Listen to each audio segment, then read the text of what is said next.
Hey, welcome to APHIS PPQ End User Tools Explains It, Getting the Most Out of Remote Learning. These explainer videos are brief and packed full of the most important tips and tricks, or at least I try. I'm your host, Jenny Sauer. I'm a mobile solutions specialist with the End User Tools Group. What is remote learning? Well, anytime you're not physically present with your teacher, if you can't reach out and touch your teacher and tap them on the shoulder, you are learning remotely. All kinds of remote learning out there, and it can be an invaluable tool in generating greater performance and learning outcomes. Even in cases when in-person training is preferred, as some of us feel is better, remote learning is an excellent backup plan. If you are attending remote training, what steps can you take to get the most out of that experience? In this video, we will explore 4 main ways to get the most out of remote learning. Consider the positives, but acknowledge the negatives.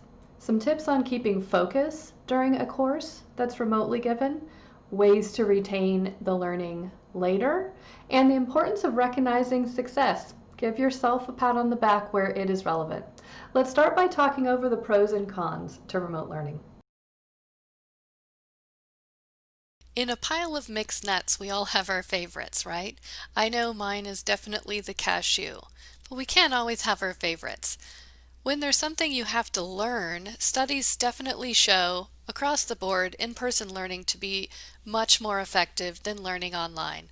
For really almost anyone, regardless of your age, personality type, skill level, or learning favorite, higher fail rates are reported for online courses versus in person.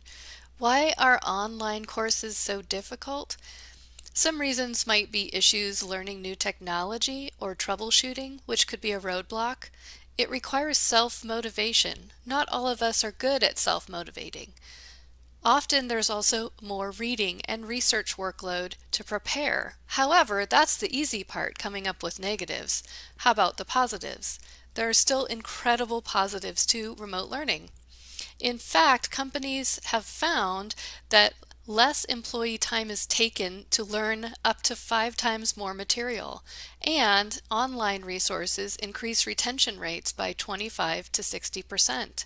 It increases the revenue and productivity and employee engagement. So for companies, it's a good thing, and it's also good for the environment.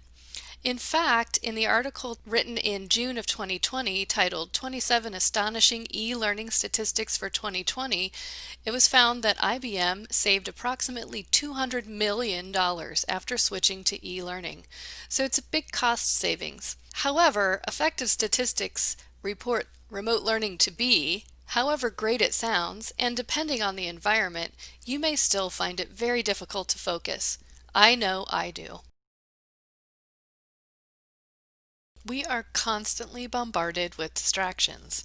How do we blur out everything and focus down the hall like this photograph? Well, start by setting yourself up for the course by alerting everyone that you have a course to take and that you would like to focus.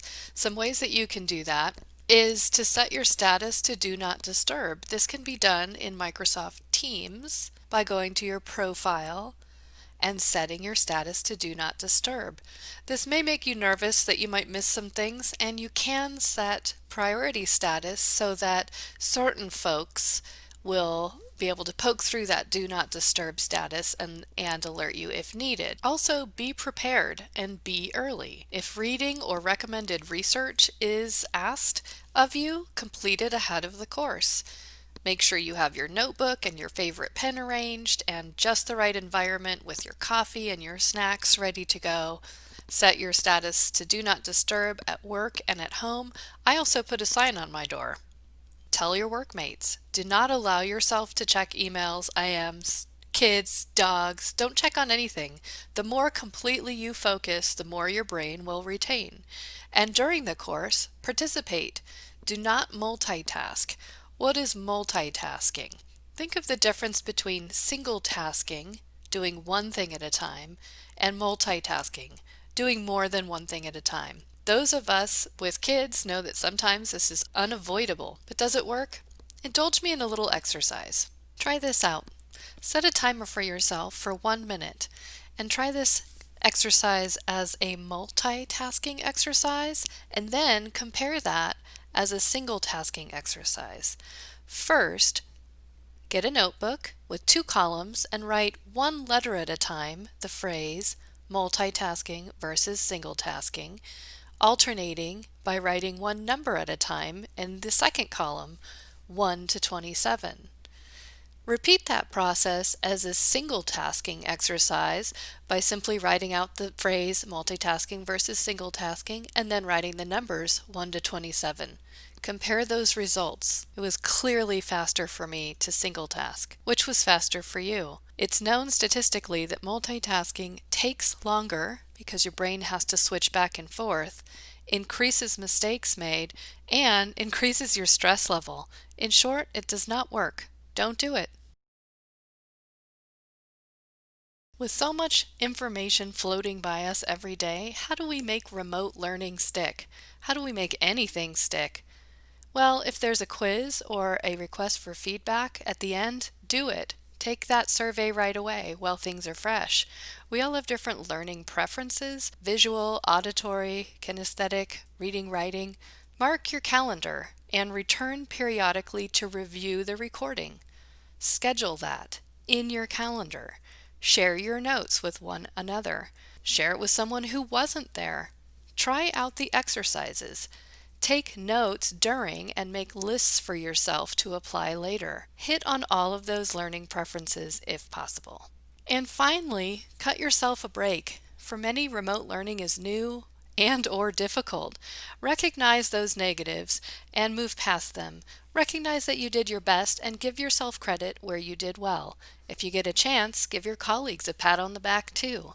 I hope some of the remote learning tips we covered here help you.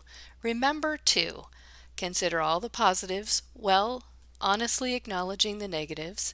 Focus. Make efforts to retain the information learned, and give yourself credit where credit is due. Feel free to submit feedback, suggestions, or request help.